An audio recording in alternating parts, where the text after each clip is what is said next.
Okay, we are both. Really 5 days through the week. How have you finished these days?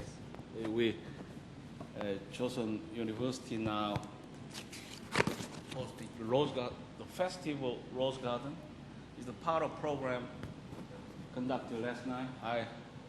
When I came back home, I saw my students entertaining and music. It's fantastic.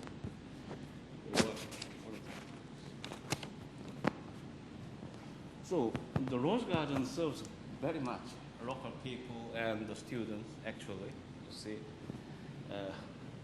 it is a great garden, drawn very neatly. Many roses. Yeah. I've been heard winning international competition, actually. And our Prince Grace Kelly is kind of a very famous names were ascribed to the rose. And great flavors and seeds, you can see it. And I suppose there's a dual purpose to cooperate with local people and also enhanced our motivation to work in this campus. The student should be elevated in vigor and spirit to respond to your study demand. So we need to have a moment about what the leadership and kind of public policy. We now explore the legal institutions and legal system, and we finally reached the area where it's the socialist legal tradition, but in many dimensions, the leadership is important, and also public policy rather echo in more practical dynamism to make a social change. How do you see? And also, in view of our comparative legal tradition, there are some niche. Of course, not cliche of a critical analysis, but a niche to share. If we focus on a public policy rather than law, the liberalist and communist institution may share some points. The basic disposition in philosophical and other profound context, it should differ in many terms and basic disposition, but they perceive their goals to address the needs of society. And the notion and concept of public policy seems to be powerful and have some agreements in interplay and also comparison. And in the area of public policy, the sagacity, for example, efficiency, prudence, kind of many virtues required for the policy students, and also some social leadership. And as I've said in the last class, it also implies some dominant understanding of governing and managing. And actually, in view of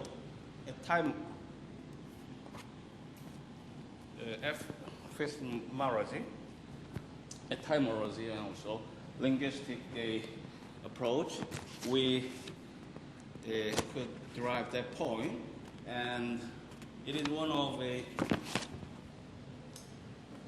dominant element and also a preserve in interplay with a legal institution. So there's a very friendly concept to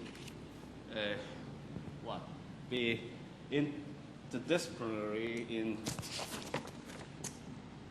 the context. How do you see? But also a historical lesson may have some points of direction of jettison about efficient organization, kind of revolutionary and fundamental reshuffling, and overhaul alteration of previous system, kind of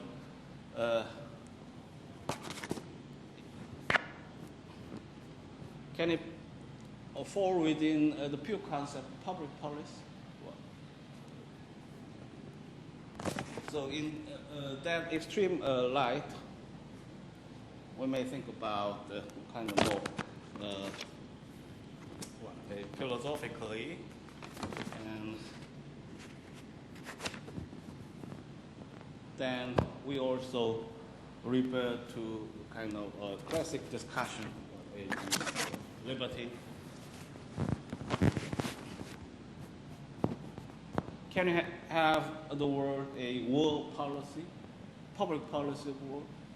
We often see many contexts of a adjective can be put to a polish, the word polish. That could be possible, but how do you connote the revolutionary policy? Is it proper? Can it make a sense with the word? So it's a point there. And also, in the contemporary context, leadership studies seem pertinent in many disciplines. If we, for example, look a business school and other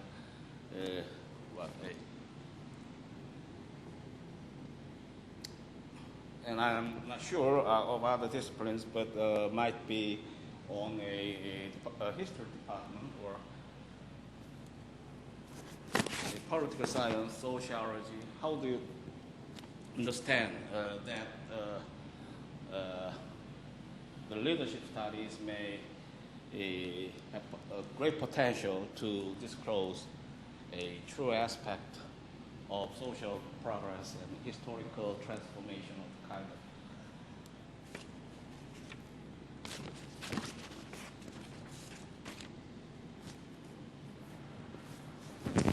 And also, charisma, once I have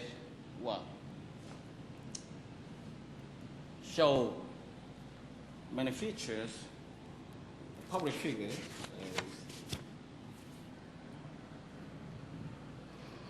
is not definitely a occasional. The charisma leadership could be a product of a social relationship, and the circumstances presented at the time. So, and one point to look into the genuine aspect of community or the tempers of society in the historic context. How do you see in Rose Garden?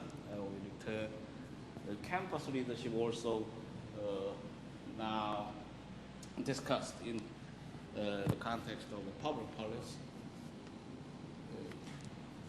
And you may know the symbolism developed in France. And there is one way to understand the humanity and a society, and human recognition and consciousness. What is that? A symbolism,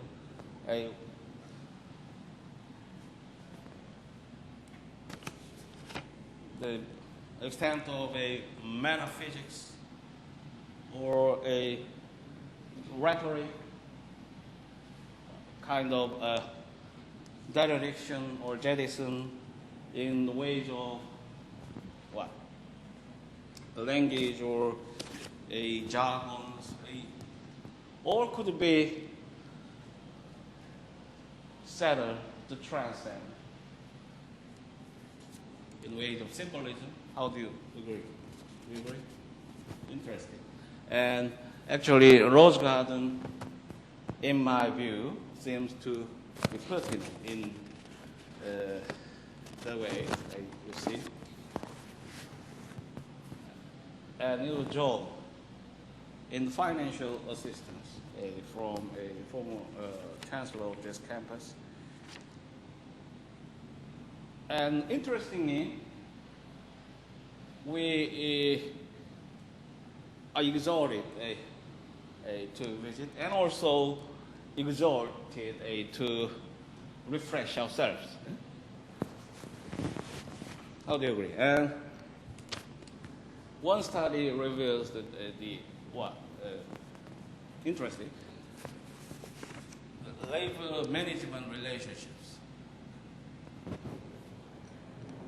in the research outcome endeavored by one industrial psychologist in North Carolina. It's very interesting and allows us to see the nature of labor in the workplace. If the index of labor and management relationship is higher, then the policy effect would increase significantly. And I suppose the Rose Garden would be considered in that light in many senses. And I advise to have a time in this weekend, and also a crucial point of a local communication between the citizen and the students, faculty members.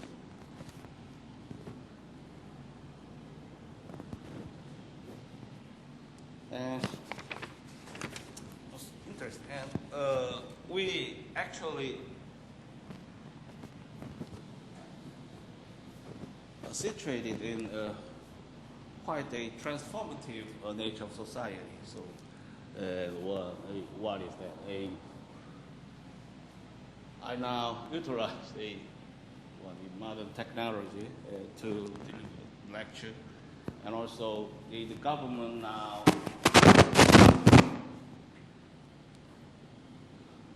transformed in high degree toward a e-governance. How much do you enchant the case government services and your personal computer wireless? Very interesting. So in many points now we faced with seems they properly visuate kind of intense conflict involving a ideology. I said the Polish case in previous class about the democratic initiative to the democratic form of a constitution. And now China is also pressured to ensure a free freedom of expression, which is one of the most notable communist states. And in the progress, the internet site was controversial from intellectual leaders and social group in prestige. And the debate is very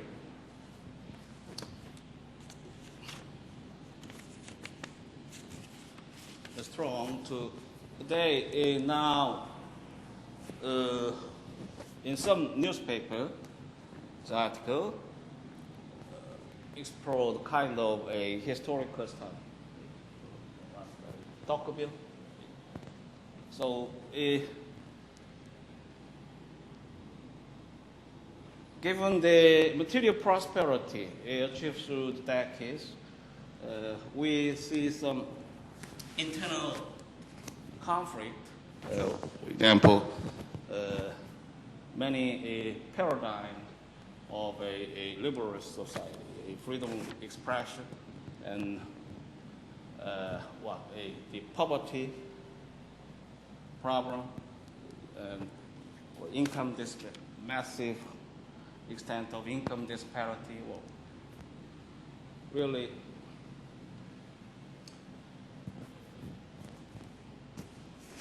potential to provoke some radical measures. So they consider the stage of China now in many probabilities about embarking onto a revolution society.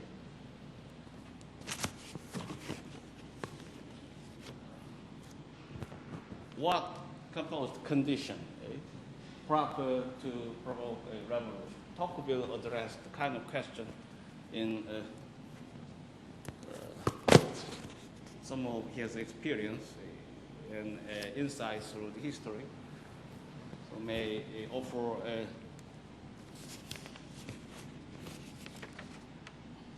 some point of reference for the Chinese leaders.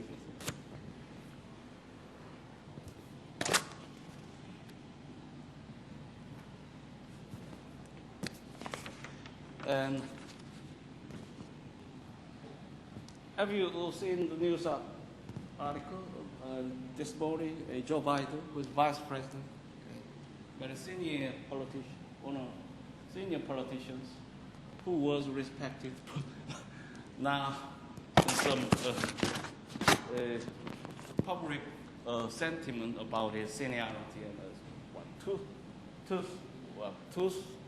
foot in tooth. What does it mean? So we actually in terms of science, Alzheimer, it should not be that. In case some in a public speech of a commencement ceremony in university, he pointed to some weaknesses of China and applied some criticism to the companionship and a more tuning. He encouraged to be tuned to the United States. In any case, we generally see China is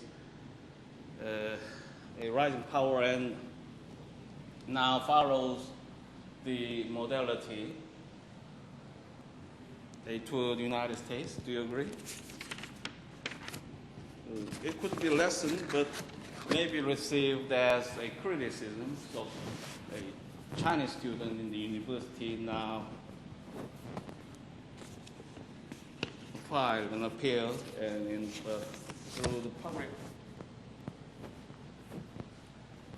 disclosure and also some ways of official, well, I'm not sure exactly about the nature of their protest and any other.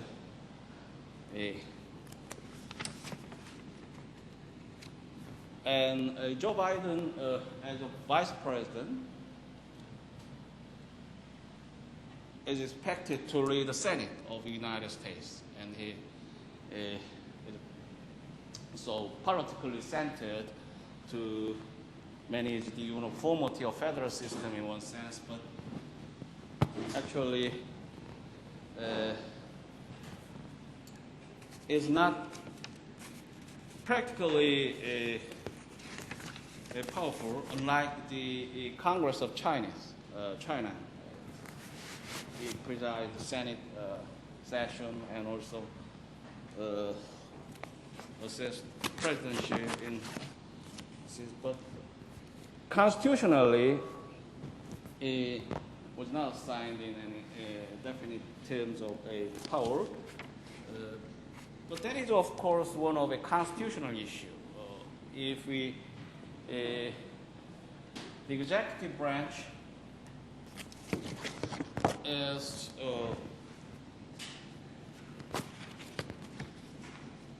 exclusively engineered by presidency.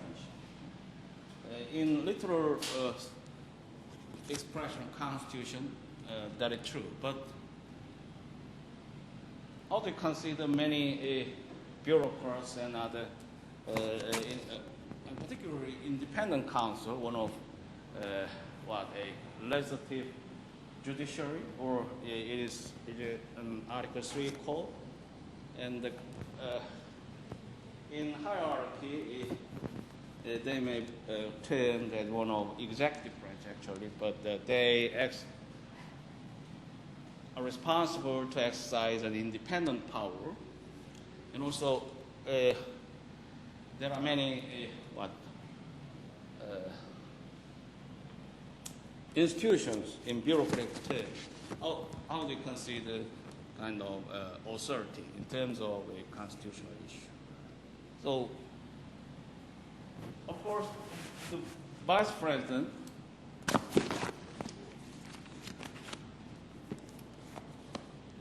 featured in constitutional language. It is one of constitutional offices which could not be abolished by normal legislation or others. So the Constitution should.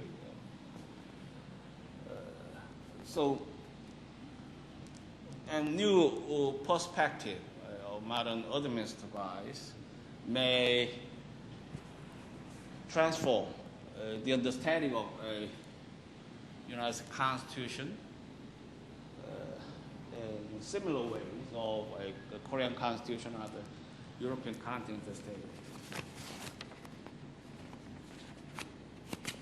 And of course, comparatively, we have some varied forms of government. For example, dual unit of executive branch. There are separate roles and responsibilities between president and prime minister, as you see, and some emergent powers and other significant affairs of a nation fall within the powers of president, and other normal administration could confer on the cabinet led by the prime minister.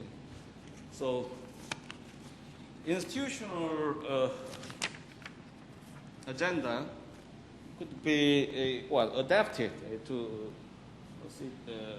that is one point in the comparative perspective of a public laws. And the law and legal system always evolve, not perish in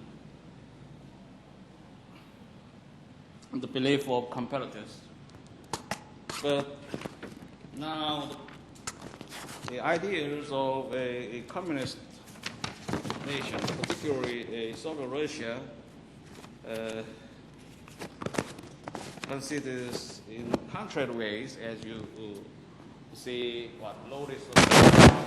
lawless society. Have you agreed on the previous discussion? So, what is the point? Yeah.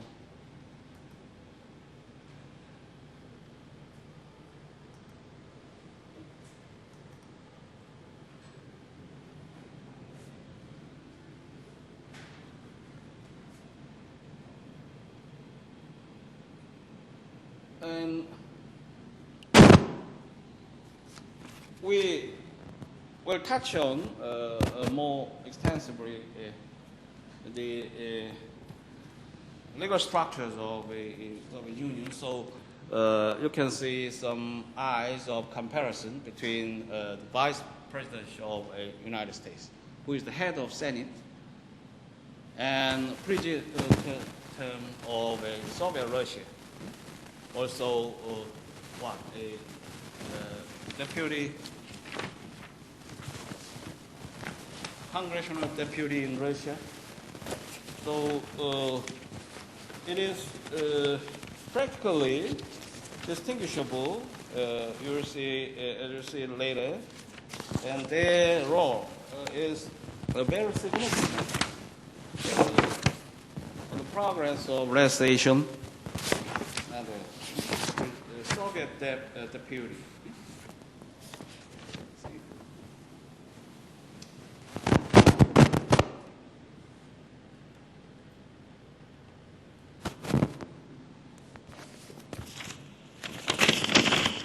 And we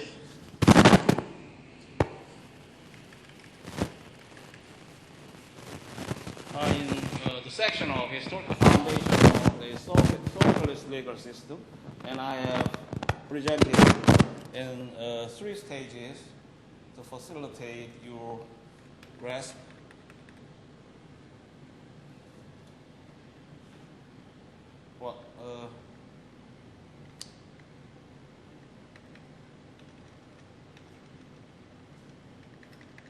Now we turn to review the socialist theory of law. So, as I've said, one of the original contributions of socialist law to the general theory of law is its perspective on the origin, nature, and functions of law. The Soviet legal thinking on these questions was essentially shaped by the writings of Karl Marx, Friedrich Engels, and Vladimir Lenin. So, actually, great leadership, as I've said, to realize social progress, or a advent of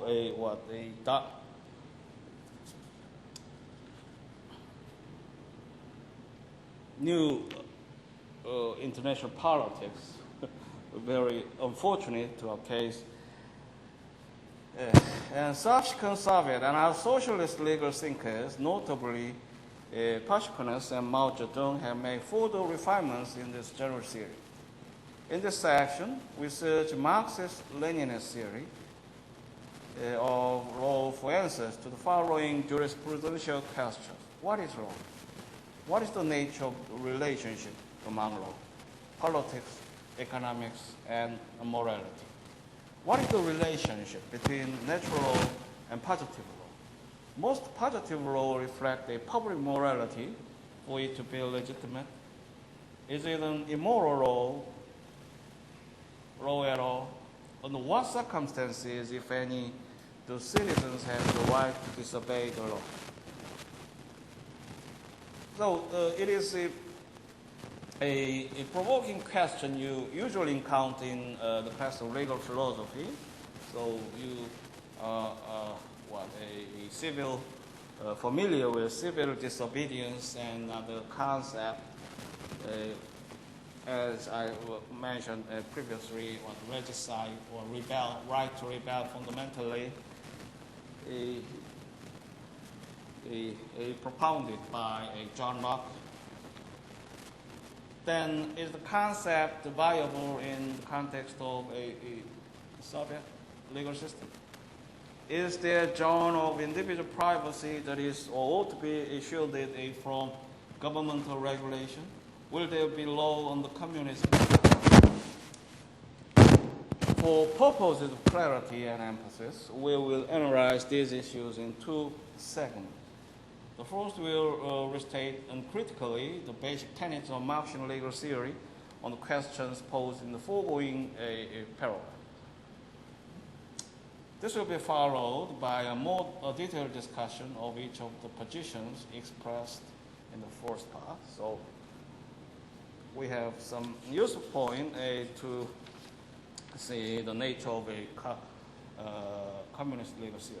Marxist Leninist theory on the origin, nature, and functions of law may be reduced to the following fundamental propositions, and you now led to a paragraph in a very concise form to compress a long centuries of a human history. Let's see. One, in primitive society, law did not exist because the socio-economic and political conditions that were essential to the existence of law were law to regulate its conduct. The emergence of economic classes and private property led to the gradual corruption of the nature of man. With the advent of nation-state, law was designed as an instrument for the regulation of the external conduct of man, who had now become evil. As such, law is coercive order or sovereign command, not a set of rules imposed by the people from below, or a set of rules which spring from within the group. So, the concept at beginning point is presented in different ways. For example, you can see a hopeless person, one of a contract theory, and I once introduced Thomas Hobbes, and he perceived the primitive form of society one fighting against each other.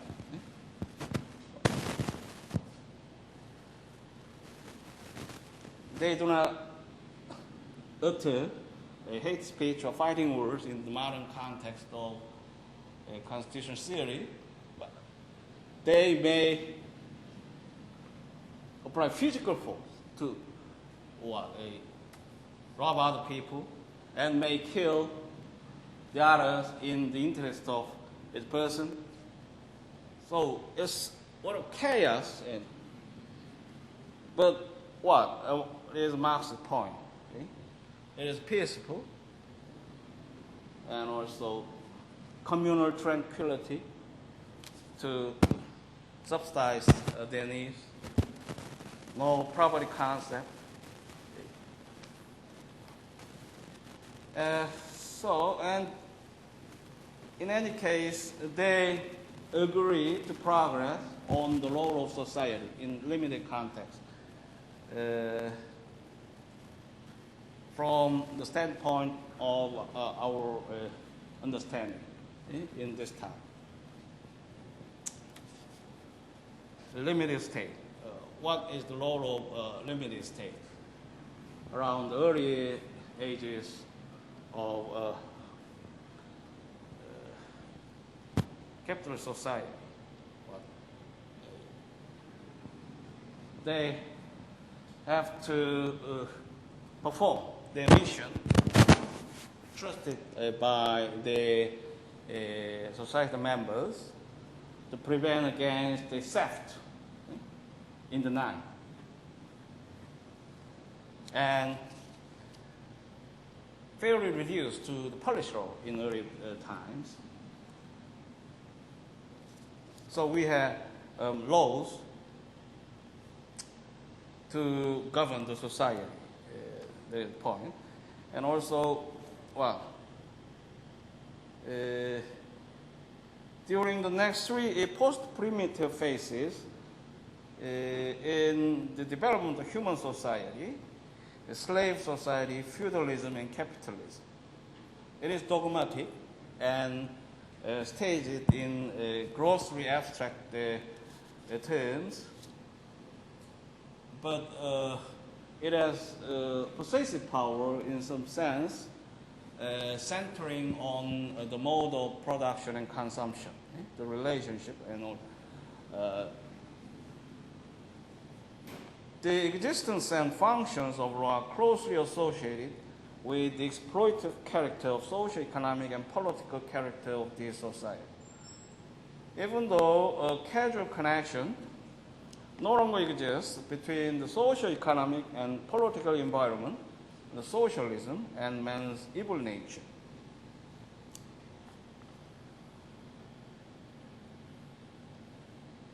Socialist man is nevertheless still imperfect primarily as a result of cumulative effect of past environment on his inner being. So they now shape some imagery, a socialist man. How do you contrast this imagery against the liberal society, the regional man?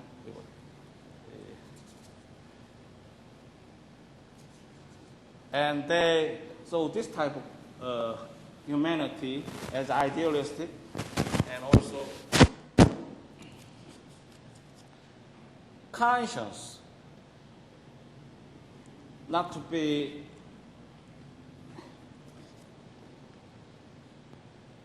dismantled or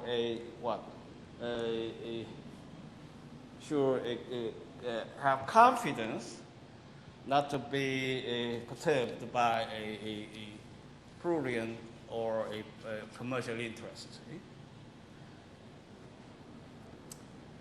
So of course, now we may have many theories to motivate the human labor, and one actually, do you see some of a greedy aspect of humanity as bad enough to negate the liberalist paradigm? Conscience should be some point of a relativism and some a reflection need to be instilled to see the nature, you see. And of course, a socialist man may be in contrast. Samsung man, you know the concept, and one of the most aspired a job in Korea, a Samsung employee. We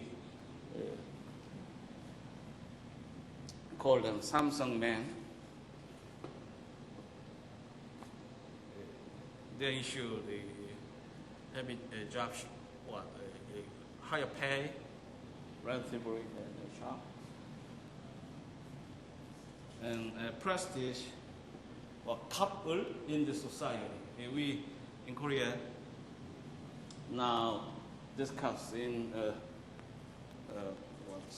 some painful context about our anomaly, hatchet throughout the decades, couple. You can see in the private contract the designation for plaintiffs and defendants. Kap means plaintiff, and means what? Defendant. Kap is now in Korea is considered as a dominant person to exploit and what? Powerful, interesting. How do you consider between socialist man and Samsung man? The second set of fundamental tenets of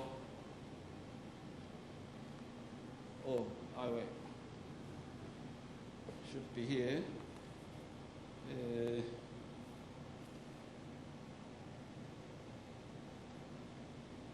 Even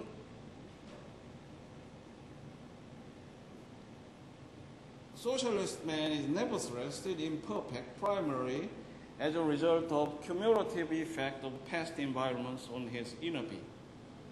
So, so they were impacted and maybe hurt by the exploitative nature of capitalism. How do you see? The historical mission of socialist law is to cleanse man of his evil nature and to prepare him for the ultimate demise of law under communism. So the perfect type of community should be found in communism, and socialism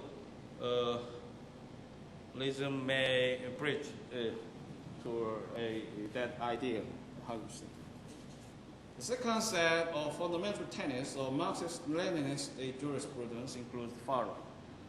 So now we move to the area of jurisprudence. It is related fundamental propositions, however. Because law is an order emanating from the sovereign lawgiver, an individual citizen has no right to disobey the law, whether on the ground of conscientious objection or as a form of civil or disobedience. The lawmaker may selectively incorporate certain rules of the prevailing morality in a given society into rules of law, or use a new legal rule to forge a new social morality. But in either case, the legitimacy of law does not necessarily derive from its congruence with the prevailing general morality. So you can see one of understanding, and I prepared in advance. So your name on the sheet, you may leave.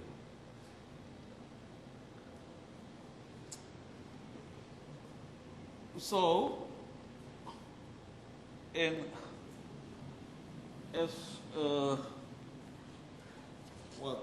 ordained cause discussed. So there is some disagreement, or in the aggregate context, dissension between congruence of society and the laws in enforcement. So the conflict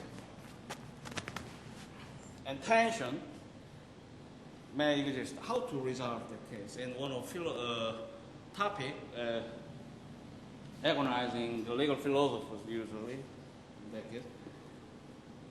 And even though the laws of all capitalist societies are predicated on capitalist morality, a morality which from the standpoint of social morality is in itself immoral. Capitalist law is law nevertheless. The province of the law is all-embracing and all-encompassing. Accordingly, there is no zone of individual privacy that is protected from legal regulation.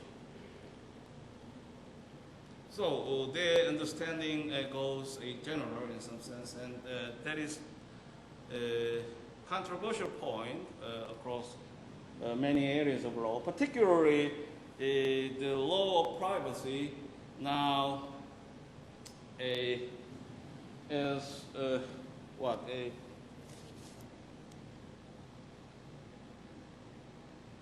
preeminent in this time of the electronic era. So the internet device is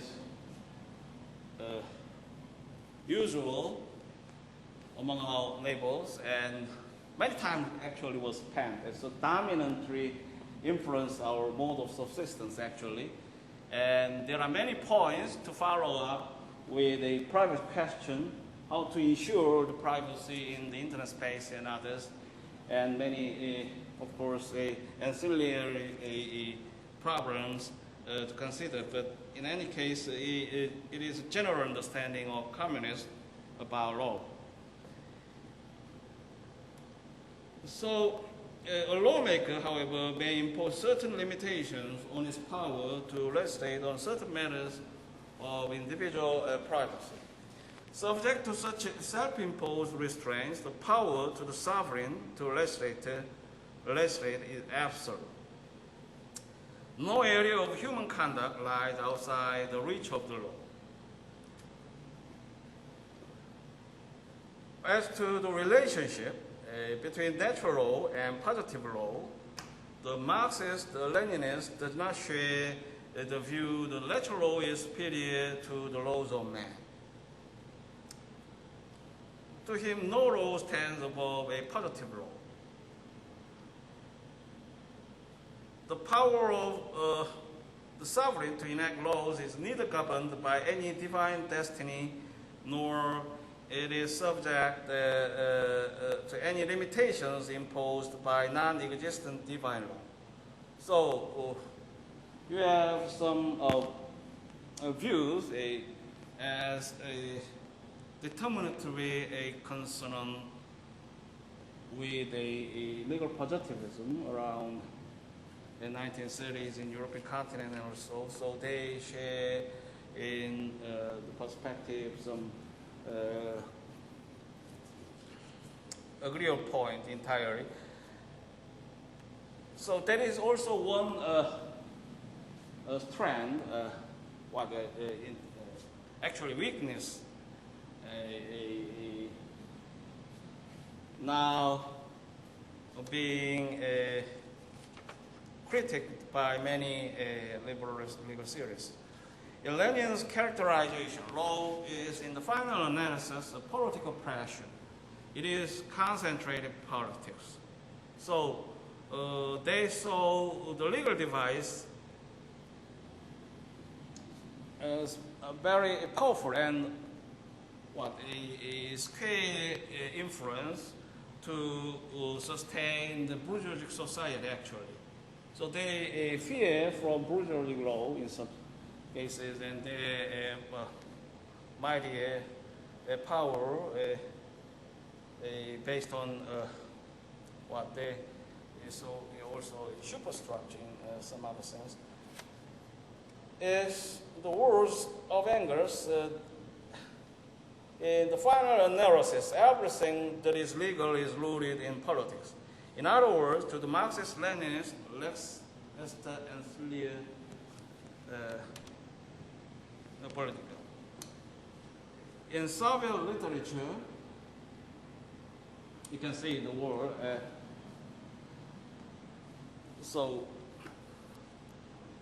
one of laconic word to see the nature. In Soviet literature, law is defined as a system of universally binding norms, guaranteed by the state and reflecting the will of the governing class in a given state, but which upon the triumph of socialism reflect the will of all the people. So they have some notion differences between the state and all the people. Eh? How do you say? A more pedantic definition of law is provided by another leading Soviet commentary, which defines law as an internally interconnected totality of rules of human conduct in a given society, which are either established or enforced by the state or predetermined by the dominant economic relationships in the given society, reflect the will of the governing classes, are designed to regulate social relationships and the enforcement of which is guaranteed through the invocation of the coercive powers of the state. So, a Marxist viewpoint is predated, but profound throughout the days, and also adverted by in complement and increase of persuasion by another a Soviet legal theorist. And therefore, in this perspective,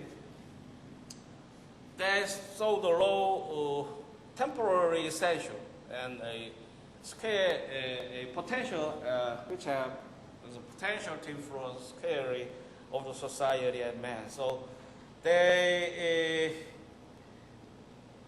could have only way to dismantle the laws, so, since the political and economic ideology is a prerogative and in hegemony and also prime factor to engineer the society and to the idealistic tranquility. So they saw even the state may disappear eventually, and many artificial institutions may be also abolished. So, and then they should have critical eyes to frame the socialist laws in also later.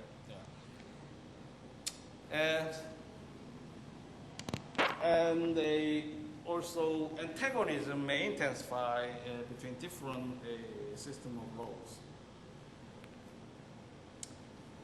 These two definitions embody the dominant Marxist-Leninist teachings on the nature and functions of law. To the Marxist-Leninist, law is an historical phenomenon, class category, an element of superstructure, an active conduit between the economic basis and rest of the superstructure, and as an instrument of social engineering. Law is not and cannot be apolitical or neutral to class consciousness. As such, a socialist law is positive law with a touch of class, with a torch of class. What follows is a detailed analysis of the general principles outlined in a previous discussion.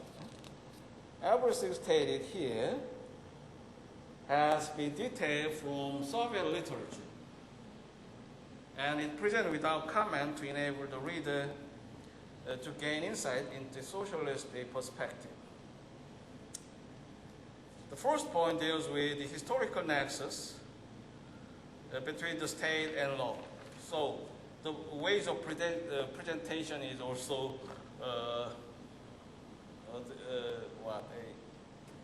schematic, a pre-description and prearranged communist. The first point deals with the historical nexus between the state and law. In Marxist literature, the origin of law is inseparably linked with the origin of the state. In the view of Lenin, it was impossible to think of law without at the same time thinking of the state, because law is nothing without an apparatus capable of enforcing the observance of the rules of law. As such, a discussion of the origin and nature of law is incomplete without some discussion of Marxist analysis of state. And thus offer the following explanation of the nature of state. So, what is the nature of state? Let's get to the point. As the state arose from the need to hold class antagonism in check, but as it arose at the same time in the midst of conflict of these classes, it is, as a rule, the state of most powerful, economically dominant class, which through the medium of state becomes also the politically dominant class, and thus acquires new means of holding down and exploiting the oppressed class. Thus, the state of antiquity was above all the state the slave owners for the purpose of holding down the slaves, as the feudal state was the organ of the nobility for holding down the peasant serfs and bondsmen, and the modern representative state is an instrument of exploitation of wage labor by capital. So, and also, we have some point of reflections about property class.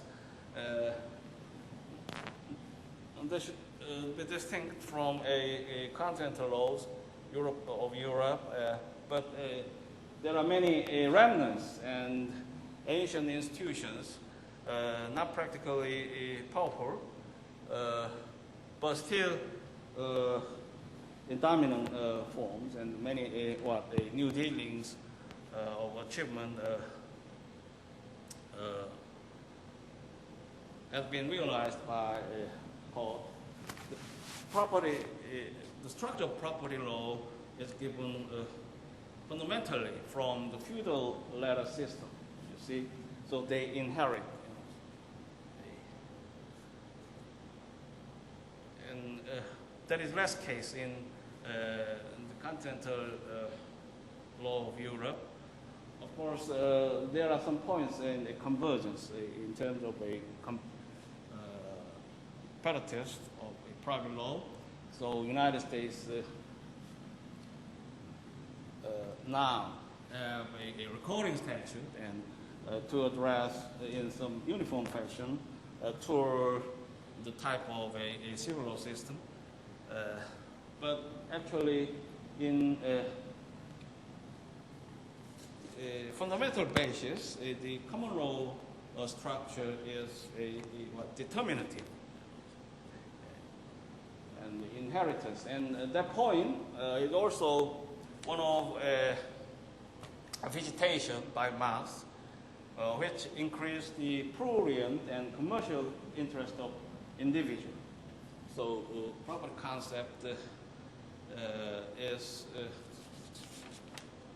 a critical niche to contrast both ideologies in sense, and also now we talk about a modern context, but you see it kind of a entrenchment. So do you see capital now exploits wage labor? What do you see? The class of wage labor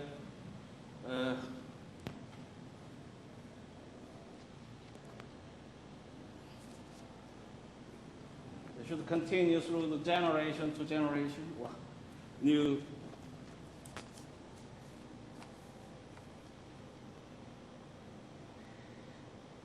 in the same essay, Engels offers this insight as to the origin of the state. What is the origin of the state? The state then has not existed from all eternity. There have been societies that did without it, that had no conception of state and state power. So you can see some interesting context of Korea. Illegal succession of a Chaebol family. Is that symbolic to address our status? Yes.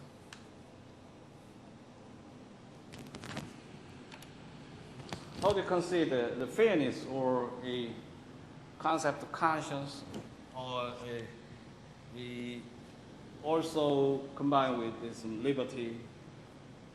Then that is a most wise, most wisdom of us.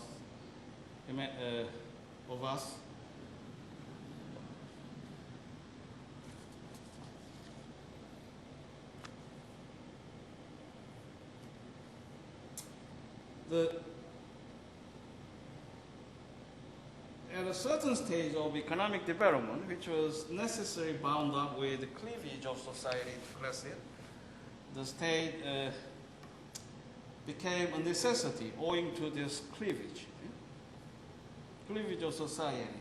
So Justin, mind or understanding may not reach to see the potential of cleavage in society, the action. The one of a point that the United States constitutional theory visited clear and present danger, and also some many court opinion shed a critical focus on the academics and communist movement, anti-Semitic, also in legislative dealings about, as I said previously, the anti-communist act and cleavage of society. It may refer to a class consciousness and some physical expressions too. We are now rapidly approaching a stage in the development of production at which the existence of these classes not only will have ceased to be a necessity, but will become a positive hindrance to production. This will fall as inevitably as they arose at an earlier stage, or only then the state will inevitably fall. The society will organize production on the basis of free and equal association of the producers, and will put the whole machinery of state where it will then belong, into the Museum of Antiquities by the side of spinning wheel and the bronze axe.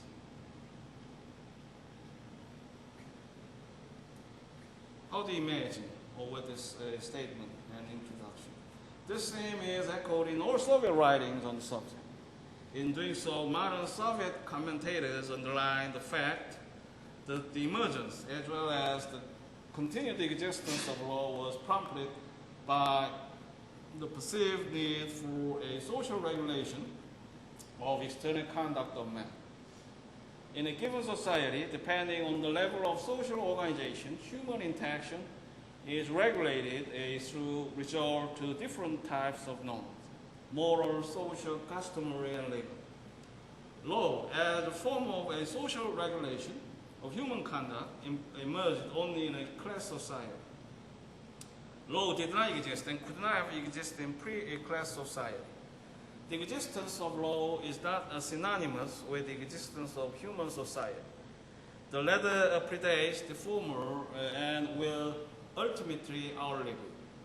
From this principle flow several attributes of law as a system of social regulation. In the first place, law is a system of norms. Individual norms regulate specific aspects of human interaction.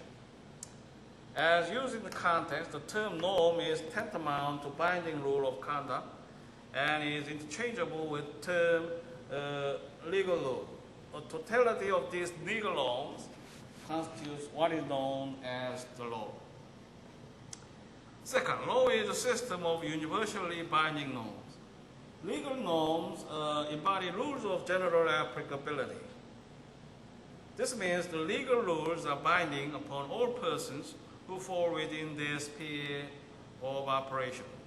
A legal rule does not derive its binding force from the subjective relationship of an individual to the rule in question. In this context, law is an objective phenomenon, not a subjective one.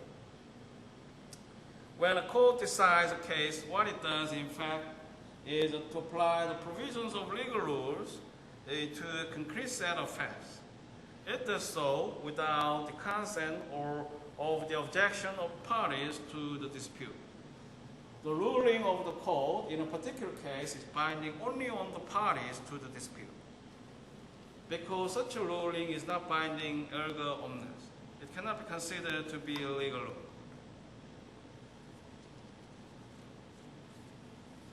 So we can see some perspective, and without a prior decisive rule in formality, the communist viewpoint may not consider it as law. So they infer some nature of law in the context of objective administration and also binding for or power to regulate the subject. But it is, of course, the dimension in interplay across the both three major legal traditions: subjective, objective. Because a reasonableness means in the courtroom of the United States or England, and also what if the psychology and sociology heavily informs the law and the jurist to reach the most plausible conclusion in each case. And also it must possess some character of objectivity in power and scope, and that could be curtailed by legislation in some cases, and the prior power precedent rule in common law system. It also follows from this reasoning the law is a system of norms that is backed up by the coercive powers of state. The method used by the state to ensure obedience to legal norms depends upon the historical nature and phase of development of state in question. Common to all, the various forms of government enforcement of legal norms is the element of coercion. In this sense, law is a coercive order. The sovereign command, which is objectively and universally binding.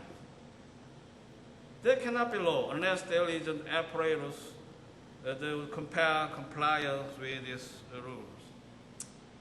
Any rule that relies solely upon voluntary compliance with these prescriptions or proscriptions on the part of the addresses of law is not a legal law. In this connection, any norm or customer law that has acquired the element of opinion juris or civil necessity can be regarded as a legal law. So it is also a point of agreement among the group of a legal family, the coercive power. And next question could be raised: what place or what understanding may support the power of law, enforcement power of law, legal source? What is legal source? And the kind of debate is spring from legal positivism, and also legal norms ultimately reflect the will of the state. Since the state may be an instrument of class oppression or a state of all the people, legal norms may correspondingly represent the will of some segments of people or of all the people. In either case, legal norms emanate from the state, which in such matters acts through the legislature. By delegation from the legislature, agencies of the executive branch may promulgate legal rules on matters that fall within the delegated jurisdiction. The state hands down legal norms either by legislating de novo or, in other words, by enacting into law rules of conduct that have no basis in the prevailing public morality, or by incorporating existing social norms of conduct into legal norms. A legal norm does not have to reflect existing rules of a general morality in order to be legitimate. When a state legislates de novo, as opposed to when it merely seeks to legitimize an existing social rules of conduct, it may in fact impose a rule of conduct that flies in the face of existing general wisdom or public morality. Thus, for example, in a capitalist society, the legal norms invariably reflect the will of the governing class and not necessarily of the oppressed majority. Such antagonism between a legal norm and the will of the governed classes is manifested in any society in which antagonistic economic classes exist.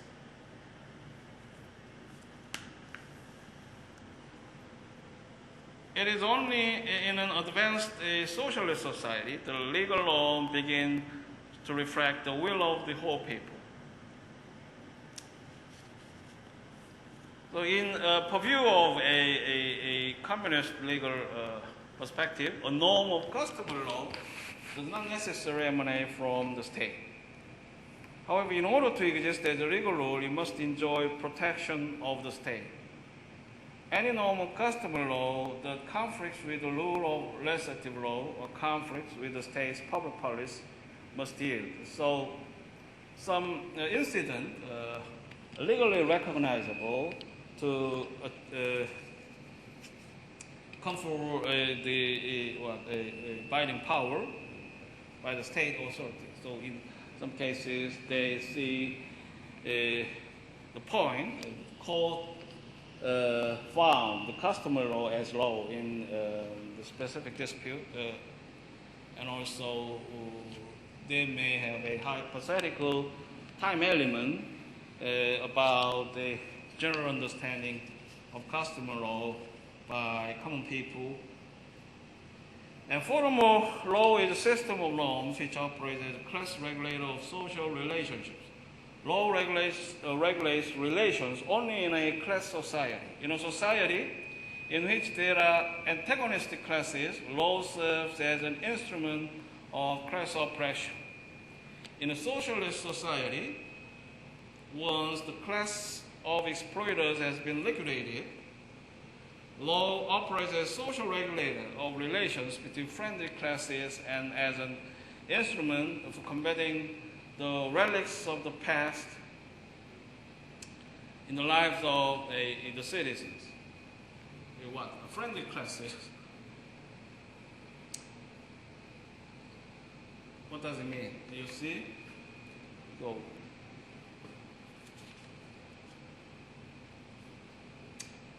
Finally, unless otherwise provided by law, the application of legal rule is not subject to any limitation, rational or temporary. It is sociable and communicable actually among the employers and employees. Now, the Korean government also attempts to expand the law of a convention among the three major institutions, the government, employer and employee. Once it was practiced, but in interim comes in appreciated and diminished in some sense conservative ethos or other. And now new administration explores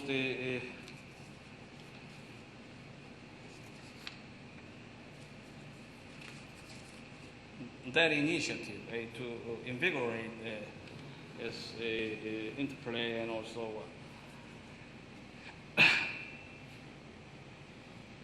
finally, unless otherwise provided by law, the application of legal law is not subject to any limitations, rational and temporary. I have captured this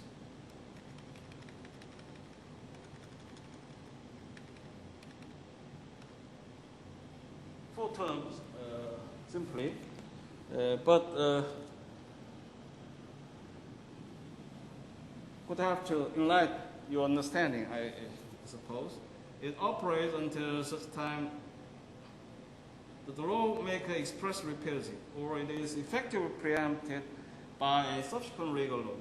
Generally, a rule begins to operate either at the time of its promulgation or at a future set date. In limited instances, its application may be made retroactive. Similarly, the repeal of a rule may be given at the option of the legislature. A retroactive or prospective effect. Alternatively, the lawgiver may suspend the operation of legal rule on an ad hoc basis without repealing it. A legal rule is generally subject to limitations, rational material, but nothing prevents the legislature from imposing limitations, rational personnel, or even territorial limitations. Marxist-Leninist doctrine further provides the law, like all the other elements of superstructure, possesses a certain degree of relative autonomy, which is reflected in its capacity to exert a reverse influence on the development of its economic basis. In this sense, the relationship between law and its economic basis is dialectical in character. So, were to be inserted in expression of a communist ways of dealings, dialectic, a dialectical materialism, historical materialism.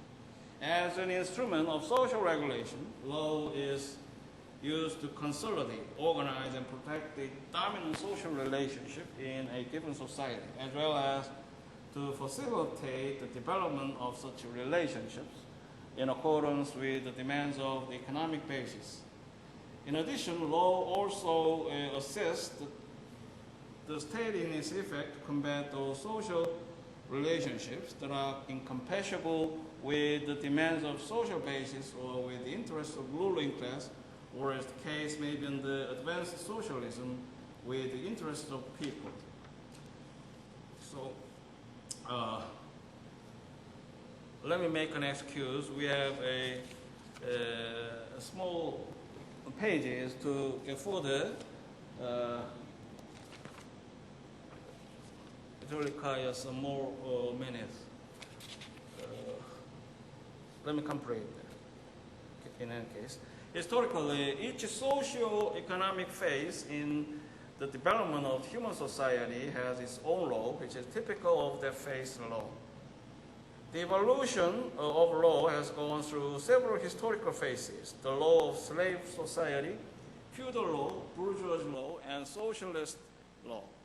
The first three types of law share the common feature. They are founded on a system of private ownership of the means of production and distribution and on the exploitation of man by man, and they serve as instruments of class oppression by the ruling minority class of the governed majority class. Because of these features, the laws of these three socio-economic formations were regarded by Marxist-Leninists as inherently immoral, but are nevertheless valid within the context of their system. As a result of the inherent class antagonism that exists within this legal formation, the law relies almost exclusively upon governmental coercion to secure compliance with its rules. By contrast, socialist law is qualitatively different from and is historically superior to the first three types of its law, which were sustained by the exploitative character of corresponding socio-economic basis. Socialist law is founded upon two fundamental principles: state ownership of the dominant means of production and distribution, and the irreversible liquidation of the exploitation of man by man. This law begins by reflecting the will of the working classes and ends by reflecting the will of all the people. So it was emphasized and to realize during the phase of advanced socialism. And in the interim, it is pivotal to reflect the will of the working classes during the phase of dictatorship of the toiling masses. So to state this in hypothesis or theory, they, of course,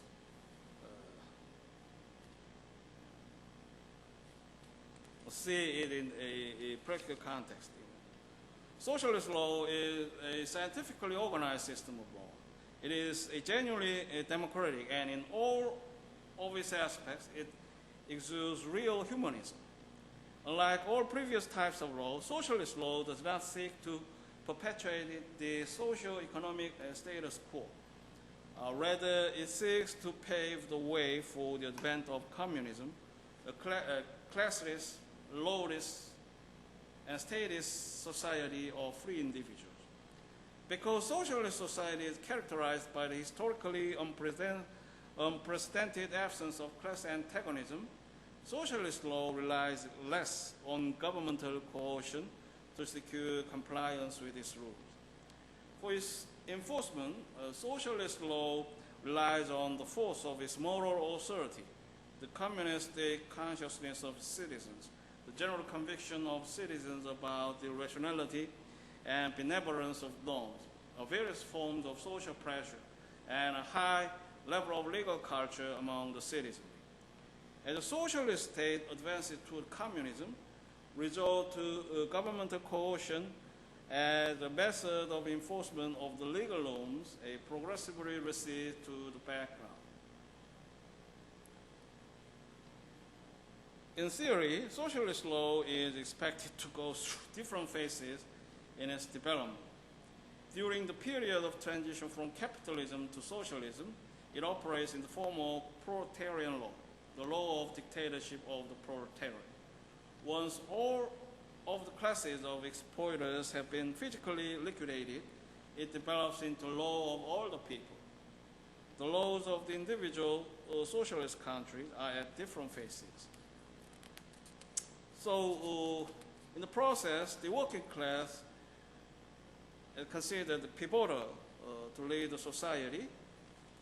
So, perverted way, in practical context, how do you see the leadership of employer, and how do you assess the leadership of working class? In any case, it is interesting that the communist theory made a profit about all the people. Idealistic communist man and monolithic tranquility. That is not the case for the liberal conceptualization.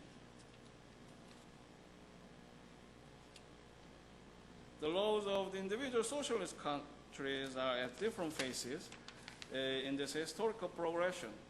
One is told, for example, the Soviet law today is at the latter phase of this development, that it is truly a common law of all the Soviet people. Soviet commentators generally believe that to a considerable extent, the development of Soviet law was temporarily stopped by Stalin's abuses of the law. Turning to the functions of socialist law, Soviet commentators maintain that the functions of the law are predetermined by the historical fact that it is temporarily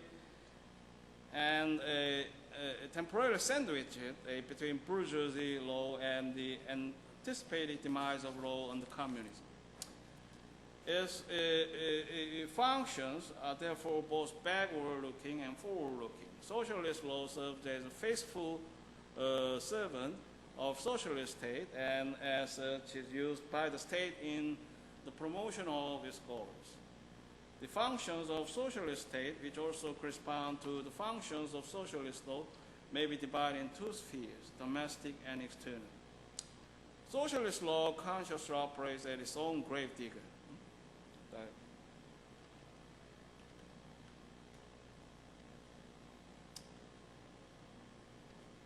By methodically engineering the advent of communism and seeking to create the new ideal of Soviet man, it lays the groundwork for its own demise. Communism is defined as a free association of individuals, and it is expected that it will be characterized by an atmosphere of monolithic tranquility. It will be a self-administering automation in which historically justifiable phenomena, such as law at the state, would be rendered functionally unnecessary. Soviet commentators warn, however, that the fact that there would be a normal under communism should not be taken to mean that anarchy will reign in that society. law will be replaced by a system of rules of communist morality to be enforced through a system of carefully orchestrated social pressure. So it kind of what? Imagine it. So intellectual and a sensual consonance to interplay and subsist. No institutions. A law will be to prepare society for the ultimate replacement of law with rules of a communist morality. So communist morality is significant, as you see in the daily the Korean cinema, also depicting the harshness and a tragic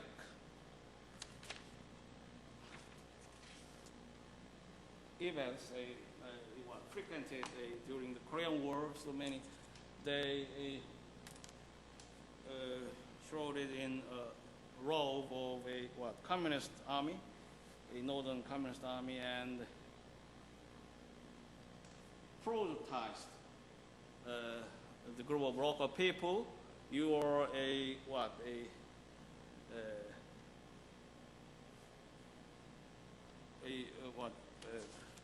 minded to be a captive of brutal concept also. So they prototype and instantly hold a people's court to deliver justice. They shot the repentantly, and no institutions to argue their case. It is, of course, it is war situation, and that is one of nature. Might be, and what I like to point is that the legal system is based heavily on some political sharing, and they try to cultivate or in some case prototype and apparently advance to reshape the personhood. How do you perceive it could be realized? Thrilling and also fearsome is the cinema. It must be a forced oppression to see the cinema, but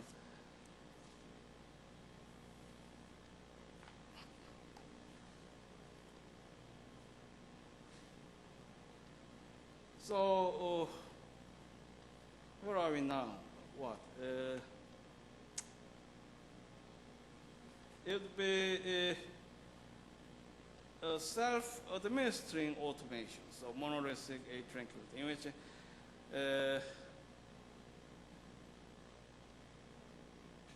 socially just phenomena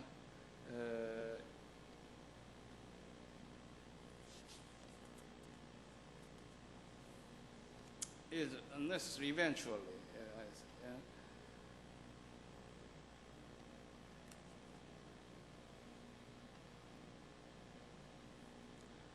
So, one of the characteristic tendencies of development of socialist law is the gradual but programmed convergence of rules of law and morality. Thus, whereas socialist law started out by reflecting the rules of morality prevailing among the governing majority classes, it is expected to end its development by being fully displaced by the rules of communist morality.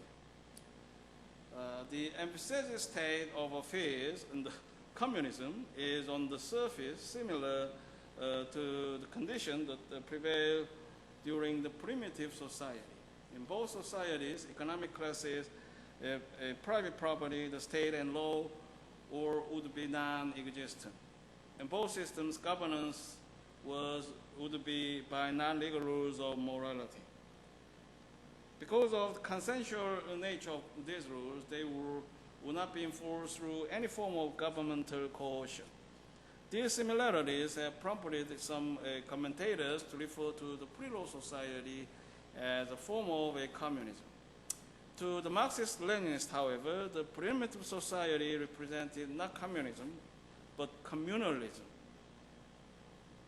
So you must have a different understanding between a communism and communalism. It is at best a form of primitive communism. However, it must be noted the socialist law will not disappear until all of the social relationships which it is supposed to regulate have disappeared.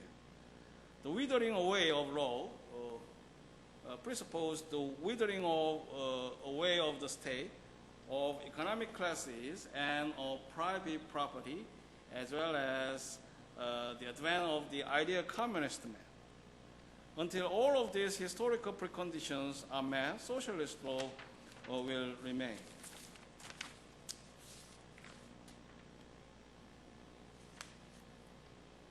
So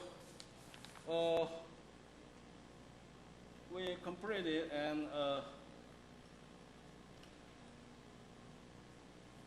next topic should be a distribution of socialist law. As I pointed to basic aspect in advance in previous class, I now pronounce some of a socialist group in this world community.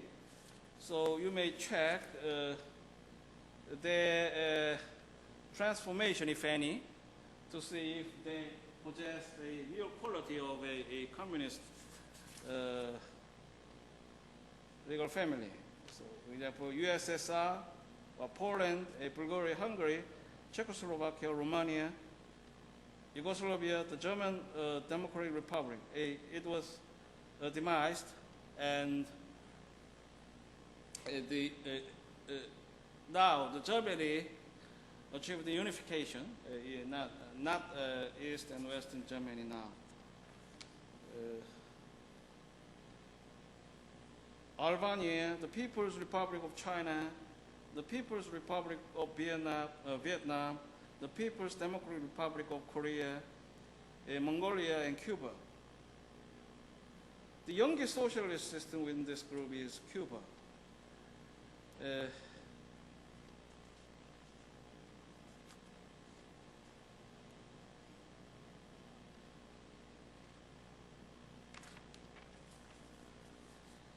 Among the new or emerging socialist legal systems of the modern world are Democratic Republic of Cambodia, Laos, Mozambique, Angola, South Yemen, Somalia, Libya, Mali, Senegal, Ethiopia, Guinea, Tanzania, and Guinea. And also a serious candidate for inclusion in this growing list of emerging socialist legal systems is Nicaragua. The tone should be some antedated sense. So you check later to have more. You may have many references in the library and source, so I suggest as one of your tasks. Thank you for your patience. I prepared a plan of this class, and then I now stop here, and let's see in the class next week. Thank you for your attention.